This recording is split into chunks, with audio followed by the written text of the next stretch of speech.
అపూర్వ స్ఫూర్తిదాయక కథలలో ఈరోజు మనం జీవితంలో భిన్న పాత్రలు పోషించాలి కథ తెలుసుకుందాము. ఒక సైనిక కమాండర్ 3 ఏళ్ల గారాల కూతురు అల్లరి చేస్తూ కేరింతలు పెడుతూ చాలా హడావిడి చేస్తుండేది.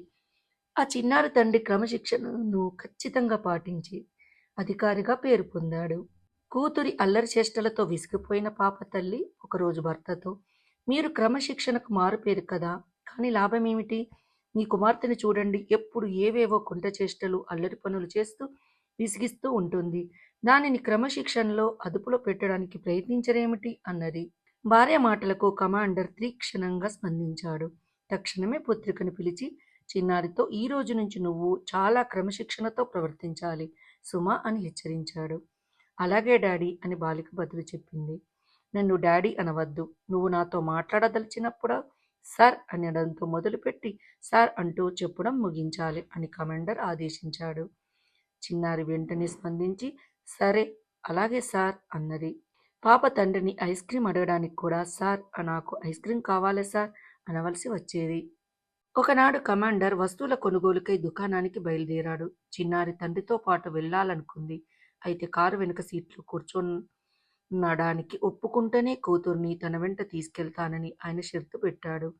బాలిక అంగీకరించింది. సగం దూరం వరకు ప్రయాణించిన తర్వాత తండ్రిని మెడ వెనుక భాగములో ఒక చిట్టి చెయ్యి తగిలింది. అతడికి చిన్నారి అంటున్న మాటలు వినిపించాయి. మరి బాలిక అన్న మాటలేమిటి? ఈ కథ అంతార్థం ఏమిటి? బాలిక ఏమన్నదంటే, సార్ నేను మిమ్మల్ని ప్రేమిస్తున్నాను సార్ కమాండర్కు సందేశం అందింది. ఈ కథ అంతార్థం ఏమిటంటే, అతడు ఆ చిన్నారికి సైనిక కమాండర్ కాదు, ఆమె పట్ల ప్రేమ వాత్సల్యాలు కలిగిన తండ్రి.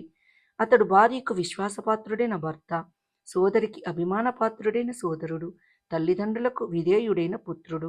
విధి నిర్వహణలో ఉన్నప్పుడు సంబంధిత వ్యక్తులకు మాత్రమే అతడు సైనిక కమాండర్. మనం మన జీవితంలో పరిస్థితులను అనుసరించి వ్యవహరిస్తున్న వ్యక్తులతో గల సంబంధాన్ని బట్టి విభిన్న పాత్రలు పోషించవలసి ఉంటుంది. కాగా అన్ని సమయాలలో అన్ని ప్రదేశాలలో ఒకే ఒక పాత్రను గురించి మాత్రమే ఆలోచిస్తుంటే జీవితము దుర్లభం అవుతుంది. భిన్న పాత్రలు నిర్వహించడానికి అలవాటు చేసుకోవాలి. అప్పుడే జీవితం సులభతరం అవుతుంది.